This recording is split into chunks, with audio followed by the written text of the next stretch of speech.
Let's do it.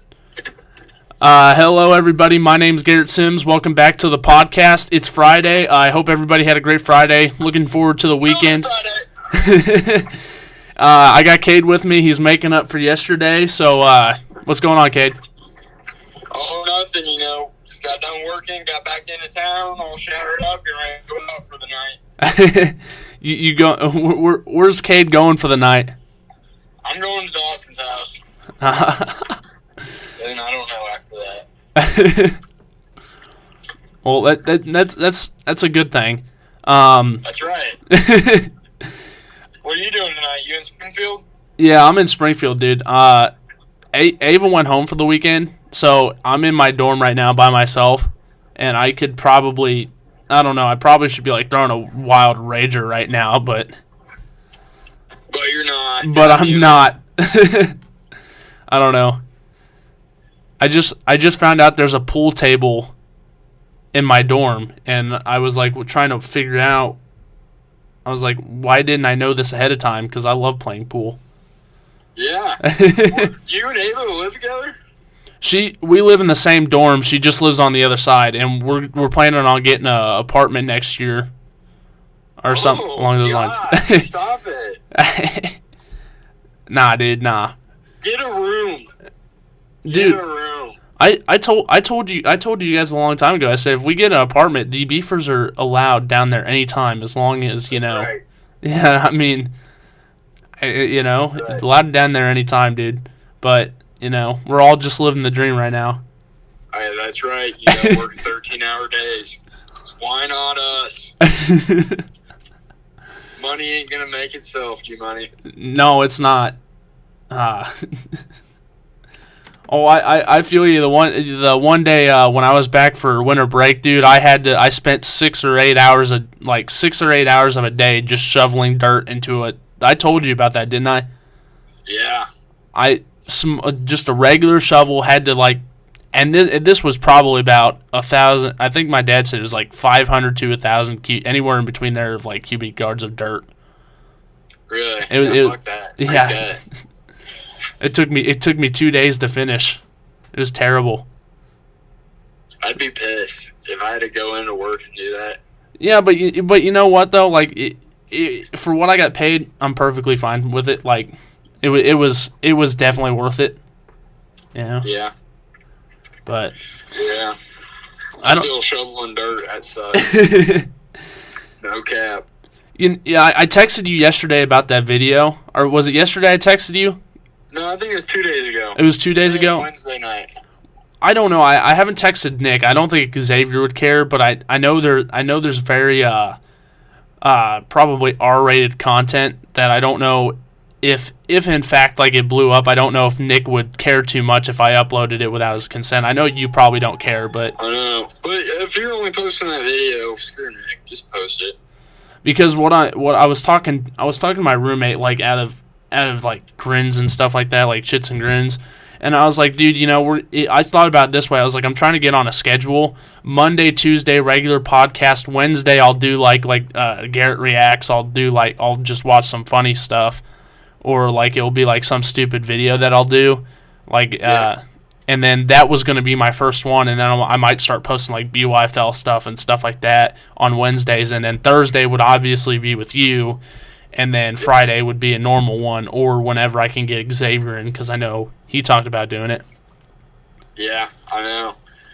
Yeah, you got to get Good Neighbor Sundays, remember? Yeah, Good Neighbor Sundays. I don't know if you've seen this. I feel like you have by now. They have zero interest in trading Deshaun Watson. Does that change anything for you? I think the only thing I've seen is that whatever the name of the head coach that is hired, what's his name? Coley, David Coley or something like that. Yeah, he said he was hired in as Deshaun Watson was the quarterback of the Houston Texans. Yeah. So I think they're going in a step in the right direction if the head coach came out and said that in the middle of all this. I think they're going in the right direction. Well, because, they don't want to get rid of him. I think that's crazy to get rid of a generational talent because he's obviously he'll win an MVP before his career's over. Incorrect. You don't think he will? Never. There's Patrick Mahomes in the Well, league. there's Patrick Mahomes, but I mean, look at it this way: like every once in a while, like LeBron should get the MVP every year. They should just name it after him. It should be the LeBron James Award and the Patrick Mahomes Award. Exactly. If But it was actually, those two would be getting it every single year, but you can't do that. exactly, that's my point. So like, there's gonna be one year where they're gonna be like, oh, Mahomes had it, unless the only way I could see Watson getting it if it's like neck and neck between, because Mahomes is gonna be an MVP candidate every year he plays. I mean, he'll finish top 3 every time. There just might be a year where Deshaun Watson just maybe has a stat or so better than him, and they're like, we're tired of giving it to Mahomes. See, you know what's going to screw Mahomes over his career? Well, He's never going to have to play that last game of the season, G-Money. yeah, I mean that. No, I mean, at least Rodgers would have still won MVP if Mahomes would have went out and threw 4 touchdowns with 350 yards. I mean, even if you look at it this way, say Patrick Mahomes goes out that last game, he throws, and just a regular average performance for him, 350 yards with 3 touchdowns. Now, he won't have as many touchdowns as Rodgers, but then he would lead the league in passing yards. Like, Deshaun Watson actually led the league in passing yards, but if you look at it, Mahomes played 1 less game, and I'm like, well, doesn't that just, like, I think Mahomes lost by like 200. Doesn't that defeat the purpose of the passing yard leader if Mahomes should have won it? You know what's crazy is Mahomes is putting up all these stats in the league. Yeah. Like Deshaun Watson is always playing from behind. So all season long he was throwing it 40 times a game, Yeah, Mahomes only has to throw 30, 35. And still win by 3 touchdowns. Yeah. That's the thing is Patrick Mahomes is so good at what he does, it hurts his individual stuff. Yeah. Yeah, I totally get that. And I mean, God, D-Money, nothing better in the world than knowing that you have Patrick Mahomes. And you know what? That Super Bowl's next weekend. It is, and I'll be back for that. I wanna do a Super Bowl special with the boys. I'm gonna leave you with that. That's all I'm gonna tell you. We're gonna do some type of Super Bowl special with the boys. I don't know what it's gonna be, but I'm going to work my butt off to ensure that everybody has a fun time with it. Oh, we're going to Power and Light after we win the Super Bowl, G-Money. Dude, I feel you, and I will be tagging along for that trip. Will you really be? That's awesome. Oh yeah, I will. I totally will. That's what I'm talking about. But we'll get Caleb and shit. Dude, I know I talk about it a lot. I really do. Because me and you had that conversation where you're like, dude, what type of podcast do you want to do? And you were kind of like, you could do one kind of like Joe Rogan and talk about everything under the sun. And I think that's what I'm leaning towards more. Like, just talking about stuff. Like, getting into deep conspiracy theories and all that good stuff. Like, yeah, especially now because it's hard to talk about, like sports right now. Because there isn't 16 or 15 games this weekend, Yeah. No. There's not 15 games this week. We're a week off. There's a Pro Bowl Sunday, but then you got the Super Bowl next Sunday, and then... Well, the Pro Bowl is not even the Pro Bowl. It's a Madden Pro Bowl. It's going to be like Kyler Murray playing what's-his-face and stuff. This what it's going to be. So, that's stupid. On the year, they probably have the best Pro Bowl jerseys I've ever seen. Yeah. I mean, that's just, golly. But no, I totally get what you mean. And then you look at it like you can, like next week you'll be able to, like that's what I'm saying. Like for me, I know I have 5 times I have to talk about sports. If I made this an all sports deal, I have 5 times. How much stuff can you reiterate in 5 days before people are like, I don't want to watch this anymore because you know what it's going to be. Unless your name's Stephen A. Smith. Yeah, that's true. If you're Stephen A. Well, the reason Stephen A. Smith and like Colin Cowherd and all those people can do it is because they have the cameras on them, and sometimes they say just enough dumb stuff that like it catches people's attention, Yeah, no, I get that. And I think that's what keeps people bit in every single day, every day of the week. Oh, yeah, going yeah. over the same exact stuff is that they'll say some dumb stuff like that, just to make you start wanting to talk about it, Yeah, no, I 100% get that. Yeah. I mean, I think it's harder to be a smaller, journalist than it is a bigger one.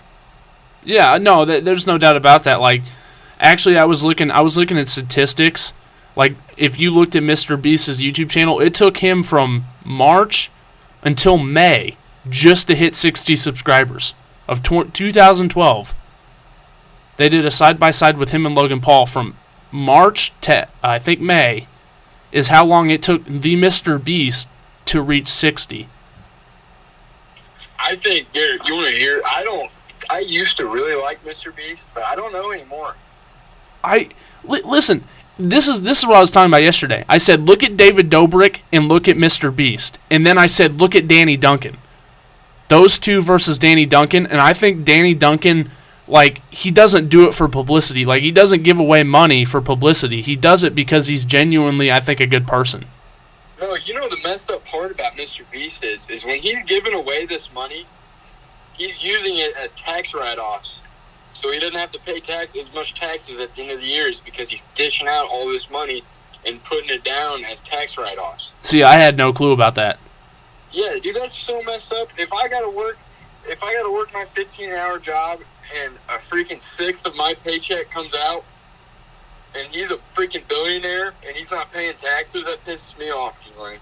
Yeah, no, I insanely, I get that. I get that 100% fully, and I that's, it's just what I mean. Like, it's nothing against Mr. Beast and David Dobrik because they've obviously earned that success. Like, they've worked their butts off to get that success. But, I mean, I just feel like they do it more for the publicity and, like, what you just stated. Like, they do it for the secret incentives. Like, I just genuinely feel Danny Duncan does it because... give a single flying... Because... You know what word was going to come next? Oh, I know what word's going to come next. You can go ahead and drop it if you want. Fuck. Danny doesn't give a single flying fuck. That's the difference. I think... Dobrik and Mr. Beast, they kind of have to be politically correct all the time because that's the seat they've put themselves in. Yeah. Danny Duncan can just be himself all the time. And I think people would lean, like, I see a lot of people, like, split, like, 50-50. Like, they'll go up and, you know, I'm not saying kiss David Dobrik's butt or kiss Mr. Beast's butt, but I'm just saying, like, Danny's genuinely, I think, a good person, and he's exactly from the Luke Combs song, like, what you see is what you get. Like, that's who he is. I think behind closed doors that David Dobrik and Mr. Beast would be totally two different people. That's what I guarantee it. I know Danny Duncan's going to be that same dude. Like, like, there's obviously the system that people go by. Like, you know, like, sometimes people judge people on how much you would want to sit down and have a beer with them. You know what I mean? Yeah, I know exactly what you're saying. Yeah, like, that's how people would judge him. And Danny would be at the top of my list. Whether he drinks or not, you know, it'd just be like, that's a dude that I would love to hang out with. Like, I would love to get to meet him. Gary, who are your top three celebrities you'd like to have a beer with? Top three celebrities right now: Dwayne "The Rock" Johnson, Danny Duncan, and Patrick Mahomes. They're all four at the same table. Yeah, that would be fun. Danny, Patty Mahomes, and Dwayne "The Rock" Johnson. I think that would be awesome. Really? Yeah, I'll shoot it back at you. What do you think? What do you think right now? Right now, if I had just three people to get in my car with me right now. Yeah. God, dang, I gotta think. Hang on. Here's the guy from Nelk. Nelk. No, Steve will do sorry, it. Steve. Steve? Steve's number one, right here, sitting in passenger seat. In the back, we got Travis Kelce. Oh, dude, Kelce would be an animal, dude. And then behind me, you know who we got? Who we got? Robert Gronkowski. Oh my God, dude! I didn't even think about. I would love to have a beer with those three. Hell, I don't even know if you would have to, like. I don't know if you could possibly sit down and drink with them because they'd be too busy shotgunning at one That's after. What I'm saying. I think that'd be awesome. No, I'm not. All three. Well, I don't know about the guy from Nelk. You know, I don't know a lot about him, but Gronk and Kelce are both good guys too. Yeah. You know, it's not like I'm going to be hanging out with someone like I don't know, that gets in trouble with the cops all the time. You know, like I'm going to have to worry about being with them. No, they're good guys. Yeah. Walter Payton Man Challenge of the Year. It's not like they're giant douchers. Correct. Yeah, you're giving dude. Kelsey right now. Kelsey's my number one. I'm kicking Steve to the back. Kelsey sitting shotgun. I would honestly put I would put Kelsey in the front. I'm putting Kelsey shotgun. We're playing. That's great. Time. We're playing. You gotta fight for your right. There it is. There it is. That's what I'm talking about. I listened to that song so much after they beat the Bills, because I left after the Chiefs game to Mo State, and I just kept playing that song. I played that and Red Kingdom. That's right, baby. And I was. You know what today is? What's today? Red Friday. Red Friday. Yep. Red Friday. Red Friday. You got it on? Oh, I got my maroon shirt on, so that's a former. I got my Tyrann Mathieu jersey right behind. I always have it behind me. That's right. That's right. I have to ask you, because I know me and you both like Luke Combs, and I know that we both like Morgan Wallen. I have been listening nonstop to Morgan Wallen since he dropped his new album. And Morgan Wallen best. Yeah, I think I was going to ask you, which one would you take right now? And I think that's without a doubt Morgan Wallen. Morgan Wallen. Without even hesitation, you got to go Morgan Wallen. Dude, and what's insane? All respect to Luke Combs too. Luke Combs is a great country artist. Oh yeah. Do not get wrong. Yeah. It's like, I don't know. I'd be comparing it to like a who's like a Tom Brady. Tom Brady's Morgan Wallen, and then I don't know, like a guy that could be as good as him, but is just not. You know what I mean? Like he can't compete with him. Peyton Manning. Peyton Manning would be a perfect example. Peyton Manning, yeah. That'd be Tom perfect. Brady and Peyton Manning. Exactly. That was dead on. That was good. That was good shit. No, I totally agree with that. You can't beat the greatest of all time. I'm not saying the greatest of all time. Yeah. But I'm saying like the best right now. Right now, yeah. I mean, you look at his new album. Mahomes and Russell Wilson. He dropped 30 songs. He dropped 30 songs in an album, and I think I don't think half, but I would say like 10 of them were top hits. Like 10 of them topped the charts at some point. Like I know every word to every single one of them. I'll be real with you. Yeah, I know you probably do.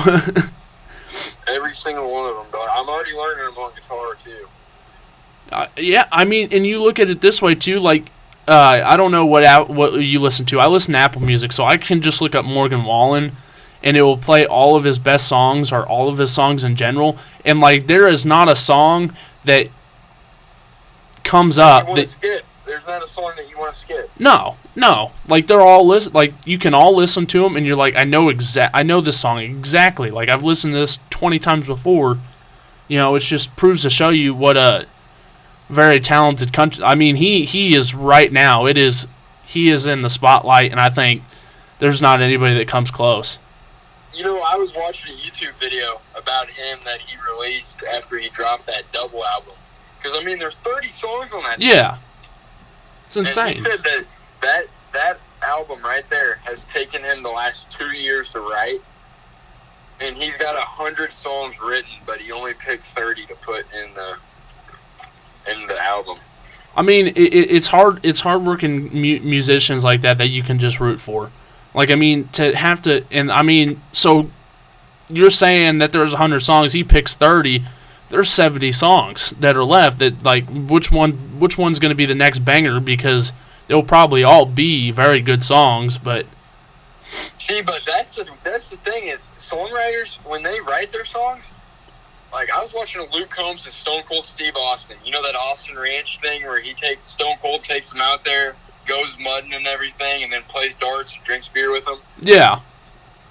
And Luke Combs said that. When he writes songs, Beer Never Broke My Heart. I think that's the one he was talking about. I'm pretty sure it was. He didn't even want to release that song because he didn't think it was good. Yeah, So if Morgan Wallen has 70 songs that he didn't think that were top 30, could you imagine? Oh yeah. He's got. Well, because people say all the time, like, you're your biggest critic. Like, it may not sound good to you, but sometimes you don't realize how good it is until you hear the feedback. You know what I mean? I 100% know what you mean. It's like thing. Like, if you're doing something and you don't know how good you're doing at it, and then if someone comes and gives you a little reassurance, that's like people listening to his songs. Dude, and that just boosts your confidence to drop more songs. Like, I guarantee you Morgan Wallen wants to keep dropping songs right now. Oh, yeah, it's what they say in sports all the time. You keep going with the hot hand, and right now Morgan Wallen is the hottest hand in country music. G-Money, he hadn't dropped an album in almost 2 years, and he's been the hottest hand. Exactly. I mean, all he's got to do is drop one good song every month, and it's fine. Like 7 Summers, This Bar, Cover Me Up, and then the album drop. And the argument for Luke Combs is that, Luke Combs doesn't really have a song that, like, his last album he did now, it wasn't quite the volume that Morgan Wallen's is, so. But, I mean, every song that Luke Combs released, it was like, wow, these are pretty gosh darn good, too. Yeah. I mean, yeah. I can turn on either artist and be like, I can never get tired of these songs. Yeah. I think Morgan Wallen's just my guy. Yeah. I can listen to him like that's my absolute number one. Yeah. And he's that guy that I could, listen to all day. Now, I know you've been on TikTok. I know you watch TikTok. Did you see the kind of cover that Dan and Shay did with Morgan Wallen's Sand in the Boots? Or did you see that? They covered it? Yeah, they did. They sung it like it was a little after. It's everywhere. People are like, "Oh my God! Like, how could they ruin such a good song?" That doesn't surprise me. Dan and Shay sucks ass. Well, I mean, I don't know why they're doing covers of Morgan Wallen songs. That pisses me off. Why? Yeah, it honestly sounds like a really pop version of like Morgan Wallen song. Like they just sing it like really like it's a pop song. And that leads me to my next question for you is like what artist is labeled country that you don't think is? Because I think there's a lot of them. I'm bad. I'm gonna go to Spotify. Hang on, give me one. Because I was going through Apple Music's top country right now, and Taylor Swift was in there, and I'm like, Taylor Swift hasn't been country since. Yeah, absolutely not. Since we were kids. Yeah, I mean, since Picture to Burn and Love Story and stuff like that, which are great songs, but then she decided to go another route. Here's what I got. Hardy is 100%. I think that some people think he's not, but he so deserves it. Oh, he went to Jared? I love that song, dude. Yep. I think that people need to stop looking at country music like it was 50 years ago. Well, yeah, it's just evolution. It is, and everything evolutionized except schools, but that's for next Thursday. but yeah. Well, I think I'm gonna shock your mind with this fact. So Jason Aldean's Dirt Road Anthem. Yep. It's arguably one of my favorite songs of his. Did you know that's actually a cover? To what? Was it an old song? No, and it wasn't an old song. It was Brantley Gilbert and I think some dude by the last name of Ford, or something like that. And I listened to the original. Colt Ford? Colt Ford, yeah. Colt Ford and Brantley Gilbert did the original. And yes, actually, I remember that. Yeah. The whole song's pretty good too. It wasn't bad, but I think for sure that Jason Aldean's is better. Yeah, 100%. I'd give it like an 80-20 scale. Like, a lot of people argue that, like, Jason Aldean really isn't country, or, like, I think back in his day, like, if he would have stayed the same as he did in 2008, when he was dropping She's Country and songs like that, if he would have stayed on that path, I think he'd be up in the same talks as Morgan Wallen right now, because he was on fire, dude. I mean, a lot of his songs are fire. I still think he does some good ones, like Got What I Got is a great one. Yeah, that's a good one. That is a good one. And you look at the spectacle, and then you say, okay, well, Darius Rucker, you know who Darius Rucker is. I didn't know he was still doing country music. I listened to his newest one, and it's a great one. I think it's called like. I like him. Always liked him since when he was on Duck Dynasty. Oh, yeah. He wasn't on Duck Dynasty, but remember Wagon Wheel's music video? Oh, dude. That's yeah. And then, but like, okay, so if I were to say Kane Brown, country artist or not, what would you say right now? Half country, half not. Because I feel like there should be a new genre. Yeah. Genre, however you want to say it, like a blend between that country and pop. Because I feel like there's some people that get stuck in that middle and it hurts their career. Like if there was that, I feel like they'd go way up more. You know, like if they had his own genre. Yeah. Well, I mean, and it would get more people pursuing into that. And I mean, that music, that pop country isn't that bad. It's not country music. Like Thomas Rhett, I think very much he's a country guy. Like, there's no doubt in my mind. It's just his songs come off a little bit more, pop than country. And I love his songs. Like, I'm the first one to admit I love Thomas Rhett. But I just think they come off a different way. They do. But if you're asking me... They're like a country song that, you wouldn't play in front of your girlfriend. You know what I mean? Yeah. No, I get that. Perfect analogy there. Yeah. But if you're telling me right now Dan and Shay is a country artist, I'm saying no. I just can't get over the fact, like, they're talented, but you can't tell me they're country. No, they're not. Literally, it's not about the beat. I feel like that makes it country. I feel like it's the tone of voice. Yeah. And then there's the argument too. Is it the lyrics that makes it country? Because then that throws Lil Nas X, throws his Old Town Road into the mix. Like, that should technically fall under country, even though there's like... You know what, G-Money? Was Billy Ray Cyrus in that song, G-Money? He was. It's country. God damn it. Dude, I'm just saying, I love that song. Like, I thought, like, it was overused. It's been overused, but I still think it's like one of those songs we'll look back on in a couple of years and be like, dude, it was actually pretty good. Like, that's one you could jam out to. I'm gonna take my horse. Yeah.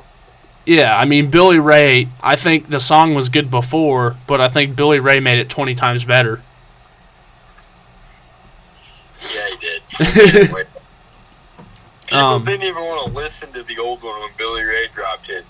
That had like 55-year-old men, that grew up on Billy Ray or listened to Billy Ray, and it had the teenagers, and all of them were just blending in and listening to that. Yeah. Because it had Billy Ray and Lil Nas X. Absolutely. That was awesome. Dude, my mom used to play that shit all the time. Every time I got in her car, it'd be that song. Dude, there is actually one song that I seriously grew up on, like when I was little, and it was "Who Says You Can't Go Home" by Bon Jovi and Jennifer Nettles. And Jennifer Nettles is the one that she's part of Sugarland. She's the one that does Stuck Like Glue and stuff. I love that song. I mean, give me a lyric right now, G-Money. I want to hear it. It's like, who says you can't go home? It's like I don't know. I gotta listen to it, but it's such a good song. Who said you can't go home? That's Sugarland, G-Money. I think you're thinking of the wrong song. No, that is. Yeah, that's what I'm saying. Jennifer Nettles sung in it from Sugarland, but it was a Bon Jovi song. Oh, so did she cover? No, she was like a featured artist on it. It was like Bon Jovi featuring Jennifer Nettles. So basically, it would round out to be Bon Jovi featuring Sugarland, is what it turns out to be. But her song like that has that. What's it called? What's that Bon Jovi song called? Who Says You Can't Go Home? Is that not a Sugarland song? I don't think Sugarland personally. I mean, I don't know. It would obviously sound like something like she might have did a Virgin by herself where it was like somebody else, but it was part of Bon Jovi's Have a Nice Day album or something like that. Yeah, I'm gonna look it up. Because actually, Bon Jovi is still kind of producing like this country type music, country type Christian stuff. Like, he got away from that rock and roll, and that was kind of the start of it, and I think it's a good song. G-Money, we're thinking of the same song, dude. Holy Yeah. cow. Yeah, that's what I'm saying. It's just... Dude, that's nuts. That blows my mind, G-Money. I told you it kind of... I'm surprised that it blew your mind because I know you like Sugarland. Dude, I do. I listen. I do. I could have... If I had a gun to my head, G-Money, you with me? And that dude says, who's this song by? And plays it, you know who I would have said? You would have said Sugarland. And I would have been 0 for 2. Well, yeah. But, I mean, technically you'd be a half right because technically the lead singer of Sugarland did it. So, I mean, you'd be half right. But at the same time... You'd technically be wrong, too. I mean, it's like a give or take situation. Wow, that was something I learned today, G-Money. Dude, my mom... Something every day. My mom grew up, from being from Pennsylvania, she grew up on Bon Jovi because Bon Jovi was a huge thing in the East. She she still loves him to this day. Like, she'll listen to his music when she gets a chance. And she had that on her flip phone, her Verizon flip phone. And I would just play that nonstop, and I would, like, dance on the bed and stuff when I was, like 4 or 5. That's awesome. That's awesome. Yeah. My parents were always just a country. They never really got into anything else.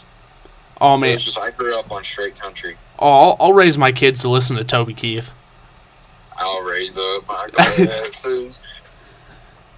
That's gotta be one of the greatest songs too, like him and Willie Nelson. Yep. Raise up my glasses against evil forces singing. Everybody knows that song. Oh yeah. Play that song anywhere, everybody knows it. Everybody be like, you know what I mean? Yeah, exactly. I love that song. I'm kind of glad that we switched things up today. You know, you throw the change up and you just get on a different subject, and it's great. It works out great for everybody. We just threw him a 3-0. We just threw him a 3-0 change up.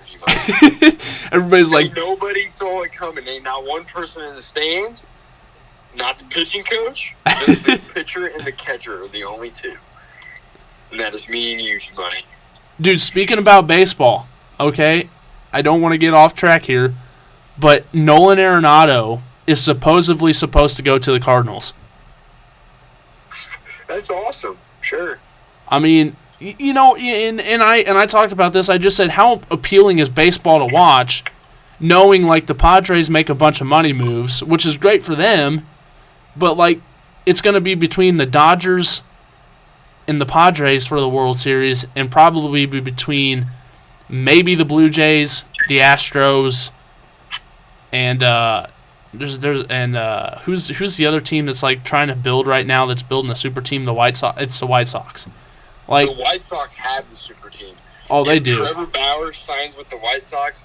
All 5 of their starting rotations have won a Cy Young. Oh yeah, that's insane. Because they still have Keuchel. Bam. But I mean, how hard does it make it for a team like the Royals? Like a team like the Royals, a team that we'd root for. Like there's not the appeal to watch the game anymore because you know what's going to happen. Like the Royals are not going to beat the White Sox in a playoff series.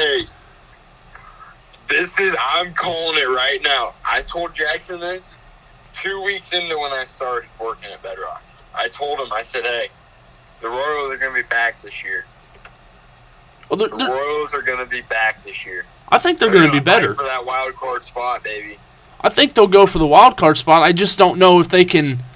I just don't know if they can beat a team like the White Sox. I mean, I think they could beat a team like the Blue Jays, but I mean the White Sox just up and down and just so good. Yeah. I mean, I don't know though, because think of the freaking 2015 Royals, G-Money. That's true too. We were not better than any team we played.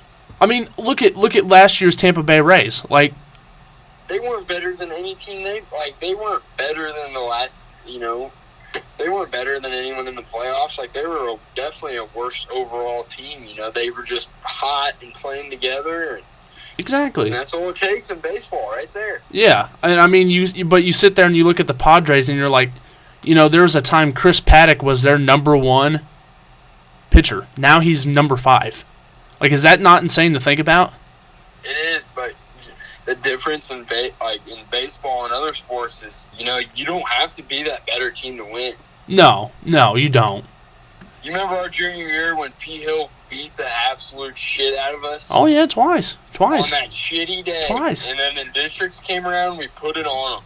Exactly. It's just all about, like, who's playing better at the time, who's playing, like, more of a team. Like, I mean, I just think that's what baseball is. That's right. And, dude, if the Royals can get hot at the right time, I think this is their year. They got Carlos Santana. Salvador Perez. They actually ranked Carlos Slamtana, because people like to call him Slamtana. He was actually ranked top 10 first baseman right now, if he plays first base. Dude, that's the moves. See, that should get people fired up. Plus, you still got Soler. First baseman if we weren't trying to win.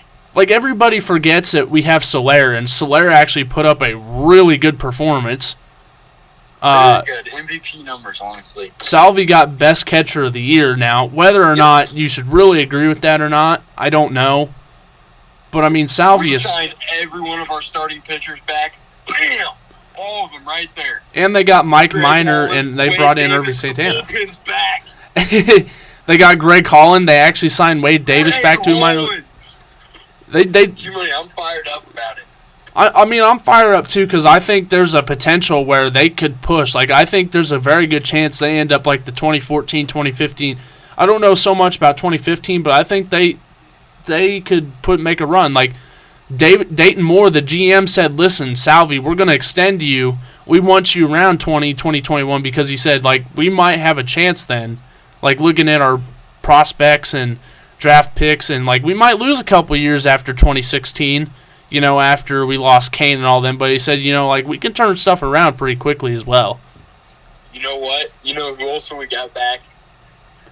The dirtiest of coaches, G-Money.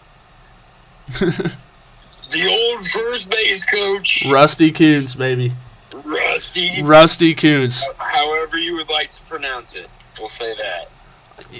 I've always thought it was Kuntz. I guess you could say it like I don't actual, Yeah, I don't know. But that's how I used to say it all the time, and then my dad had to tell me not to say it like that because I was a cuss word. I swear to God, we used to go to games or something, I'd be yelling for autographs, and I'd be yelling. And that's when he told me. He was like, kid, you gotta stop saying it. It's Kuntz. Oh my God, that's hilarious. That's honestly, that's hilarious, man. But Royals are back, baby. I'm looking forward to it. I think we're more stacked up than we were in 2014 and 2015. Even if our pieces, aren't exactly ready yet, I just think we have more pieces, and that's what's going to boost it earlier. It's what's going to jumpstart it. I mean, you still got Whit Merrifield, who I think I was reading a post yesterday that said most overrated players on every team, and they put Whit Merrifield as overrated. And I kind of looked at it and shrugged, like, dude, Whit Merrifield is the only reason the Royals are any bit relevant. Him and Salvi. I think we should trade him. And there's still a lot of people that think that because you could probably get more in return for him. Plus, you have Bobby Witt. I think Bobby Witt Jr. Yep. But at the same time, Whit Merrifield has been so loyal to Kansas City. I feel like we got to do him justice because we haven't won with him. Well, yeah. And he's getting up there in age. Like, give him a chance to win. And he started out older. If we're not ready yet, maybe give him a chance. Yeah, and he started out a little bit older because I think we got him in the Rule 5 draft, which means like kind of straight to the majors. Yeah, I He mean, should not be sent down because you basically steal him off another team. Yeah. And I think they'll play him. I seriously think he'll play the outfield. I think Soler's going to either be the DH or the outfielder. Don't forget they have that guy that they traded for last year, Frenchie Cordero. Bam. And then there's this underrated guy that throws a 100-mile-an-hour heater in the bullpen called Josh Stallmount, who's actually, dude, that dude's so good. And I'm not saying that because his number is 63, and anybody knows me that I love the number 63. You love it, you love it. That's like my lucky number. Dude, I'm fired up. I think it's awesome. What worries me, though, is the DH spot. Yeah. Because we have Perez, Carlos Slam, and Soler. All three of those guys are not going to be able to, DH every single game. Yeah. Either one of them, whatever three, they're not going to DH every single game. And Salvi's getting to that age where he's getting a little bit older. Like, as a catcher, knees aren't going to be there as much as they were.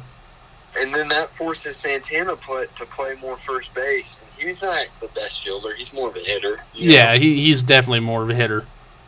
And then the same thing with Soler in the outfield. If Perez has to DH because of his knees or if he's just, we're trying to save him. Yeah. If Soler's in the outfield, there goes our right field defense down. Well, yeah. I mean, and you can look at it this way, too, that we still got Hunter Dozier. Hunter Dozier is going to play probably a lot of first base whenever he can. Probably some third base. So is that putting Santana in as the DH? Yeah, I mean, like, I would say this, like, maybe you're giving Santana a day off at first base, so you would have Salvi at catcher and Soler and right, and then you would put Santana at DH, and then you could have, I think really you look at, because then you got Alberto Mondesi. He can play shortstop, he can play second base, he can play third base. I mean, there's just Bobby Witt, you can do it all too. I mean, I think Bobby Witt's going to end up playing this year, because they could put him at short, Mondesi at second, Dozier at third with Santana at first, and then put Whit Merrifield out in the outfield where he played most of last season, and Frenchie Cordero out in left, and then Soler. I mean, you could put Soler in right or move Soler to DH and throw somebody else out there. Like, there's just some. Bob Starling out for you? Who is? You've seen enough? Huh? You've seen enough of Bubba Starling? I don't think Bubba Starling's bad. Like, I mean, obviously you could put Bubba Starling in right field. Like, that's what I'm saying. Like, the Royals just have a lot of depth, honestly. Like, they're building this really good. Those young pieces that we have more of that makes us have that jump start more than we did in 2014 and 2015. And they're going to work well together. Like, there's no doubt in my mind when you get a team like the Royals that, battle it out with each other, there's more a chance, I think, that they may be successful. Like, and it could be hit or miss, too. They could be awful. But there's a better probability that they'll be a good team rather than a team like the Padres that's just thrown together. Yeah. Dude, G-Money, I want to go to a Royals game. Oh, yeah. I mean, there's no doubt because how cheap the tickets are going to be. Like, me and you both know the tickets are going to be pretty cheap. Yeah. I mean, we know that too well. I mean, you go back and you look at before Hosmer. I mean, when Hosmer and them were just coming onto the scene, I mean, it was $10 to get a seat in the upper deck, and the place would be so, like, there would be barely anybody in the stands that you could just go sneak anywhere you wanted to because nobody was there. That's what everybody else was doing. Yeah. I mean, they were selling out the upper deck every night, boy. So, some odd reason selling up the upper deck. What's going to be dangerous is with Wade Davis, Greg Holland. I'm calling it right now. Best setup, best closing in the league next year. If they can get back to where they were, I think with a pitcher, like sometimes pitchers, it's really weird. It's not. I don't think it's the age that plays into it. I think it's just like, confidence. And I feel like Wade Davis, Greg Holland back together in Kansas City jerseys, in Kansas City's bullpen. Oh yeah. I don't know. I got a good feeling about it. I still remember it. HDH, man. Freaking loved it. That was the Rivera, Davis, Holland, baby. And I mean, 7, 8, 9. And an underrated part of the Royals is going to be that friggin' rotation because they actually got a lot of depth at the rotation. You got Brady Singer, you got Danny Duff, you got Jacob Junis, you got Keller, then you have Minor, and then not only that, you have an Irving Santana who could play just like Edison Volquez did, or maybe a little bit less than that. Go 5 innings, let the bullpen take it over. Yep. And you got a manager and Mike Matheny who has been to the playoffs a lot of times. Like, he was really successful with the Cardinals. G-Money, and who we got at first base? Coach, baby. Rusty Kuntz. That's right. That's right. He's in there. I'm glad you brought it up. I'm glad that we brought up baseball and we're able to talk about it because it's always fun to talk about. Like, baseball is just one of those sports that's slept on, and I think that's because the commissioner is so bad. Yep. But worst advertising. Why is Mike Trout not everywhere like LeBron is? yeah, like Patrick Mahomes and LeBron are freaking everywhere. Mike Trout should be that same way. I mean, I'll be honest with you. Mike Trout has been a rare anomaly because that dude is I mean, like, normally players are consistent, but nobody has ever been on the face of baseball as consistent as he is. Consistent at that high of play. Yeah. Like, that's what's setting him off. He's not just playing good. He's playing great every single day, every single year. And what sucks is that he may never win a ring. That's what sucks about baseball. He may never win a ring because he just will never get the right pieces around him. And he'll probably be an Angel for the rest of his life. Yeah, well, they signed him until fucking 2030 whenever they signed that 12-year contract for all that money. And it's not like the NBA. I mean, it could be. Mike Trout, I think, is too humble of a guy to go to the front office and say, hey, man, I want out of here. I want to go join a super team. Like, I just think he's too humble of a guy. I think the Angels, towards the latter part of his career, may shift off of him to give him a chance, like, to be respectful and say, man, we're going to go give you a chance. Like, to go win, get you a ring, you know? Yeah, I feel you. I mean, so it's the way I think I look at it. You know? Yeah, I like it. I like it. I got one last question for you. As you know, Jake Paul, I looked at it from this perspective. I talked about it last night. I said, and I agree with you. You brought up a very good point. Like, what Jake Paul has done for the sport of boxing is insane. Because he has got you not only talking about him, putting the publicity in your mouth, but now he's got everybody talking about boxing again. Yep. And he'll be fighting this guy named Ben Askren. And if you don't know anything about Ben Askren, he's more of a wrestler. He's a defensive guy. So, like, if you had to compare him to a boxer, which he's not a boxer, he'd kind of be like Floyd Mayweather because Floyd's more of a defensive guy. Like, he's not going to let you hit him. So I think that's a very interesting matchup. And the question I have for you is, if Jake wins this match, which I think he probably will, does that change the narrative on him? I don't know, because no matter what, people are going to say stuff, trying to make him not a boxer, Because he hasn't faced anybody that's a true boxer he yet. hasn't been through the grind. That's what pisses people off is, people that are really good at boxing, the Muhammad Ali's, they were doing that shit since they were freaking young. You know what I mean? And then Jake Paul just all of a sudden does it, and now he's on freaking pay-per-view fights.